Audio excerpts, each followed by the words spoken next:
Hey Jack, how are you doing? It looks like you're having a good time, at least in your hangar. And while I wish we were in different circumstances, it's good to see you. So tell me a Yeah, little bit Mark, about how you guys it's came to this it's decision that was had to be really tough. So your it microphone. did. It did, and it was really a problem of lead times. So if you look at the production setup for AirVenture, May is when we start bringing in lots of volunteers. We bring in all the suppliers to set up tents, and it really gets busy, and we have a lot of people engaged in it. The month of May for the state of Wisconsin is still under a stay-at-home order through Memorial Day weekend. So that prohibits us from bringing anybody onto the grounds and having any work parties or being able to accomplish anything. Plus, the guidance for Wisconsin coming out of the May 26th, this phase program, 1, 2, 3, is really unclear as to right now they're saying they're still red for phase one. We got to get to a phase three before you could have a large gathering, and they still have yet to define how large will be large. The state of Kansas, on the other hand, where I'm currently at today, the restrictions have been lifted. We're back open today, and they're allowing gatherings as we move through the phases of up to 2,000 people. So the decision needed Wow. to be made early. It needed to be made before we started to delay in getting things together. Might not have been able to pull it off. Uh, and then the secondarily, not knowing when the large gathering will be lifting, we just decided instead of spending a lot of money and not having an event, this was the prudent thing to do financially to preserve the association. Well, it sure had to be a tough decision because, I was an AOPA member and an EAA member and have attended that event for a good 30 some years myself. It's the world's greatest gathering and the sharing and the camaraderie that goes on. Now I just look forward to 2021 when we'll all be back together, we assume. And we have always appreciated your support showing up at our fly-ins, but we had to cancel both of our San Marcos and, let's see, I guess it was Casper, Wyoming for Wyoming. this year so far. Yeah, it's interesting, Mark. I was looking forward to talking to you today, and I kept thinking about. I think you got your pilot's license a year before me, and you attended AirVenture. I think we both attended for the first time the same year, and we've been going ever since. So there's so many similarities of this is what July is for us. This is what we do, and it That's hurts right. painfully to not have to have it. But on the other hand, with all the unknowns, it just wasn't panning out to be possible. We're going to make 2021 a renewed celebration. We're going to try to make it bigger and better than ever. Some of the acts that had to, like the snowbirds, were not going to be able to come. They're recommitting for next year, so we can hope we can regather and make this as big as it has been in the past, because everybody's going to be dying to want to see each other come July of next year. Well, I know you're right about that. So you and I've worked together professionally and personally for a lot of years as well. Mhm. And as we were looking together about how we're going to get the FAA to kind of get going on this SFAR, and it's been frustrating. And I know there's been so many interpretations of what I thought would be hopefully a simple, let's move the calendar out 90 days on a number of aviation-related calendar issues. It is confusing, unfortunately. The only obvious one that seems to everybody agrees on is what happens with the medical. Basically, the medical got moved out for 90 days, but other recurrency issues and other issues are still remain kind of challenging and really to the individual circumstance. I know both of us have websites up. We're trying to make sure that we can help our joint members understand it. Do you have any thoughts about how the FAA did and how your Yeah, I members are do. feeling about it? I think that this is probably one of their most botched pieces of help that they were trying to create. I mean, the fact that it takes so many interpretations to understand what they were trying to do, we were basically asking for across the aviation community, which included private pilots all the way up to ATPs, from Part 91 all the way up to Part 135 or even Part 21. It just was too unclear as to what they were doing, and it's like, again, they just don't know how to create simple language that makes everybody understand whether they're compliant or not.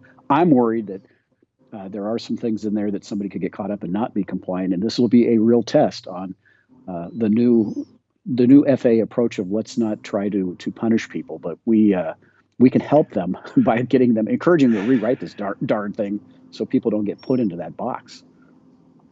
Yeah, I know both of us are working hard to get the websites to work on individual circumstance. Our pilot information center stands by and answers questions, but there are so many different variations on the theme, from recurrency issues that are bothersome. I wish it would have been just simpler. And hopefully when they get around to getting the mechanical and the airplane certification calendar kind of adjusted, it becomes simpler. But at least we have something to go on. It's better than nothing at the moment, but I am as frustrated as you are that it could have been simpler.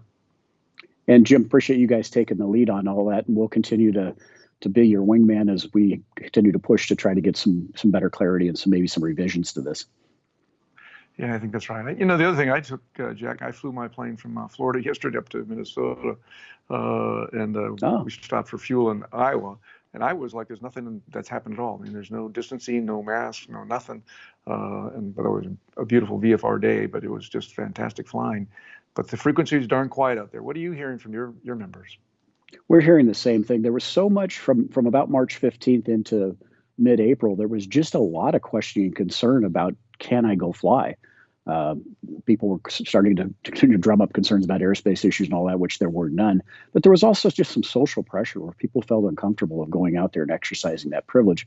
We've always encouraged people, as long as you're following the health and safety guidelines, and there's nothing healthier than just flying by yourself, and the mental health that it gives you to be up in the air, looking down and just enjoying what we all love to do so much.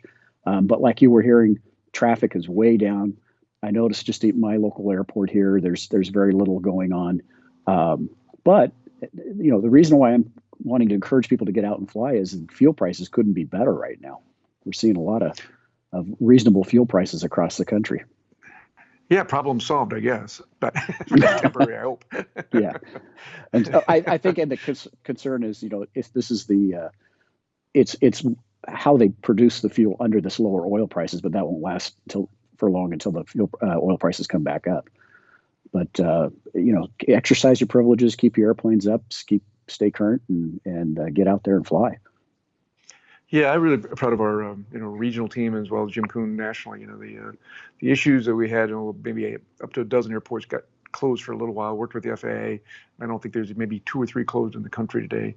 As long as you're exercising your safety, it's an essential game called aviation, and we want to also be available for public benefit flying if it's needed. We know we've had a number of people step up and do that, but all the airports for the most part are open. You may have to call ahead and find out if it's got service or fuel or what, how are you going to get that handled. But the airspace system is open and available to people who want to stay current and fly.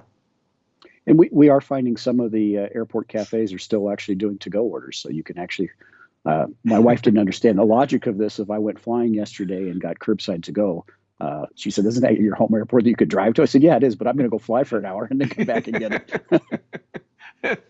Yeah. And, also, a lot of these airports are going to be part of this, $100 million of money going out there to help, update some of these airports. It's kind of cool. I think that GA airports are going to see a little mini boom. And I happen to be in the camp with Ed Boland at NBA, and I know Pete over at Gamma. I know you feel that maybe general aviation, business aviation gets a little spike out of this from a travel and business access and maybe even tourism. We don't know, but it does seem like people may think twice if they have the capacity to join us in general aviation. They might start showing up in bigger numbers. Well, Mark, back in the 80s when we were promoting general aviation for being the ideal travel solution for 500 nautical miles to 800,000 nautical miles, as I'm watching the airlines and the regionals, suffering so significantly financially and pulling out of a lot of cities. Yesterday, there were a lot of articles on cities that are being abandoned. Right. This may be the only way you can go see grandma is getting in the GA airplane and flying from Wichita to Dallas or Minnesota over to Eau Claire, or those kinds of things. Maybe the transportation mode that'll help give it a spike. I think you're right. I think that people are going to want to travel once these restrictions start to move in the right direction, and essential air service is basically collapsing. A lot of the airlines are asking for exemptions to get out of their required travel trips to some of these smaller airports, which are kind of questionable amounts of traffic anyway in some cases. So there's a whole new world out there for access, and one of the things that we're trying to do is host on our website all the different airplanes that are available, the new ones, and getting people excited about, hey, you know what?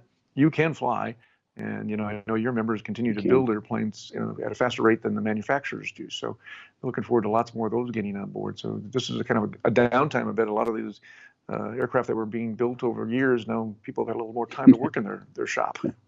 It's certainly again helps clear the mind when you get a chance to go out to the shop and work on something. So why don't you tell me about Stearman? You know, I own a couple of airplanes, a couple of them which you sold me in your days at Cessna, but I don't remember. I don't think I've owned a Stearman yet. No, but I know you've flown one, and this particular variant's a PT-17 with the Continental on it, and its name is Hap, and it's named Hap because General Hap Arnold used to fly this around when he'd be home on leave from the European theater when he was a three-star. I got it in 2011 from a gentleman who had owned it since 1965 and was retiring from flying at age 82, and he kind of screened people as to what is who's going to be the next owner of this airplane, and I passed the test, and it's really a great airplane. They're just so robust. There's no secrets to them. They're very very much like a Cub. They're built to train people to fly. So very very I love it. Well, sure, good looking airplane. One of these days I'm going to own a Stearman. I think I've owned a few of the other tail dragger round engine airplanes, just a few. But I know you have a couple of other favorite airplanes. 195 as well. I do. I have a Cessna 195 that was Dwayne Wallace, who was Clyde Cessna's nephew, that took the company over in the 30s and ran it to 1975 as the chairman of Cessna. When he passed away, his widow had the airplane sitting in an air museum in Liberal, Kansas. And she sold it to us as she got into her 90s, worried about, again, is it going to go to a good home? He had taken it to AirVenture in 1985 and received a Bronze Lindy Award. And I took it, restored it as a daily flyer. It's not a museum piece by any means, but took it back in 2007 and won the same award. So it has also some historical significance, and it's just a beautiful looking airplane, polished with blue stripes on it. Boy, that's a nice set of tail draggers with round engines. What else do you fly? A Ryan PT-22 that I've had for quite a while. My dad, that was the one, of course, was my mentor and got me so interested in aviation. He was an Army Air Corps pilot and soloed in the Ryan PT-22. So growing up, there were a lot of stories, him telling about learning to fly in Southern California. And my son, when he was born, I named him Ryan after the airplane because I had such an affinity for it. It's a little more finickier. It has a little trickier behaviors to it. So you got to make sure you've got your airspeed up and careful in the pattern not to get low and slow. But a very good, honest trainer. The uniqueness about it was they swept the wing out, even though it was built same year as a Stearman. They put a little more sweep into the wing to help the transition to the T6 to give the better handling characteristics and a better feel for what an airplane like that might be. That one, I keep it up at Oshkosh, and I'm anxiously waiting to get back up there to fly it this spring and summer. And then my wife has a Cessna Skycatcher 162 that's actually parked right behind the Stearman here, and that's the one she learned to fly in. I bet Rose enjoys the one that Skycatcher because it is a nice little airplane to zip around in as long as you don't have too windy of days there, which hardly ever blows, right? No, matter of fact, I remember the day she soloed, they had to wait for 3 days for it to calm down to be within acceptable limits. What she likes about it is she can manage the plane herself. At the time, we had a 206, and she loved flying in that airplane. And she said, but I can't manage that thing getting in and out of the hangar. She's 5'2", and said this Skycatcher has all the glass panel that's in the 206. It's the same width as the 206 in the cockpit from the pilot and co-pilot seats. So it really worked out well for her. Well, I'll tell you what, as much as I miss Oshkosh, I miss seeing Rose for lunch at AirVenture. So say hi to her for me, would you please? I will. And she's really depressed because that's her time of year to catch up with 100,000 of her closest friends. And we also, again, looking forward to talking to you today. I thought, gosh, we don't know if Mark may have added some more airplanes to those in attendance by having sold something this year, because we think there's 150 airplanes out there that your name was somewhere on an airworthiness certificate at some point in time. Well, I always thought you should rename it, the Baker Airplanes Reunion versus AirVenture, but you haven't come around to that yet. But I do enjoy going there and seeing a lot of my former airplanes over the years, and people proudly show them off. And strangely enough, in the last let's see, I don't think I've added an airplane in the last 4 months. So, just wait. Oh, you're always stimulating the economy. Well, I do have my 185 having a new panel and put a new 550 motor on it. Yeah, so I was looking for part-time work actually, so I could cover my avionics bill. But we'll see how this all goes. But That must It be does look like must be we'll have nice. some time to do some flying this summer, the way things are going around, and look forward to flying to a lot of these little community airports and spending some time in small groups, seeing some of our friends and members for both the EAA and AOPA, because I think that's going to, the summer of 2020 is going to be about small little group fly-ins. It is. And we're getting more and more from our chapters that are talking about they've adopted a lot of this virtual Zoom abilities to continue to meet. And they're really looking forward to encouraging more regional fly-ins and fly-outs. Do you still have your Cub on floats? My Cub on floats is down in Florida. It's making his way back to Minnesota right now as we speak. And my 185 is out in Montana. And let's see, Caravan's here somewhere. Yeah. So yeah, we plan to do some AOPA events, and I'm sure we'll team up with your local chapters to get around to some small group meetings and celebrate the great thing we call general aviation in this country, which is very unique. It's a privilege and something that we want to protect. But I'll let you finish, Jack, about how you feel about the things in the future in general aviation and EAA. Well, leading up to Friday was you couldn't have been on a faster trajectory towards the ground with a hand on a parachute. And I think now that that's past us, we've been through cycles before. We've been through so many cycles. I've been in aviation my entire career, from my early 20s on up to today, and I've watched the boom and bust times. I was in commercial at Douglas Aircraft, and watched those cycles, watched the cycles at Cessna. I think this one, while it's a health issue, we'll get through it. The privilege of flying, and there's no fundamental basis that will cause general aviation to be any different going forward. So I feel really good about that. We just got to get through getting people back to work and get the economy a little stronger. But I'm guessing by this time next year, this will be so far in the rearview mirror, we will almost have forgotten about it. So I feel that we'll get there. It's going to take a little time, and we're going to have to all pull together and encourage each other. And I'm seeing that as a community. That's the one thing that I love about aviation is our aviation community is so supportive of each other, and people are out there anxiously already waiting for, okay, when is it time? When is it time? And I think, to your point, if you do have local things, which we will encourage and support also, that's what people will be looking for next step. That's where I think they'll be most comfortable. That's right. I think that's right. The smaller groups and kind of spontaneous, weather's good, let's go there, kind of things are going to be the summer of 2020. But I want to thank your leadership team and yourself, and of course your tons of volunteers that have always pulled off, and the camaraderie that goes on. And what we missed this year, I knew it was a tough decision, obviously the right decision for the community and protecting them. But thanks to all of the great people that are EAA and all things AirVenture. All of us appreciate that, respect it, and look forward to 2021. Well, thank you, Mark. And I really appreciate your support and continued friendship. Thanks, pal. You and Rose have a good one. We'll see you somewhere on some little fly, and I'll find a place. Soon, I hope. Yeah, soon. We'll get together. Yes. Okay. Let's count on it. See you, Jack.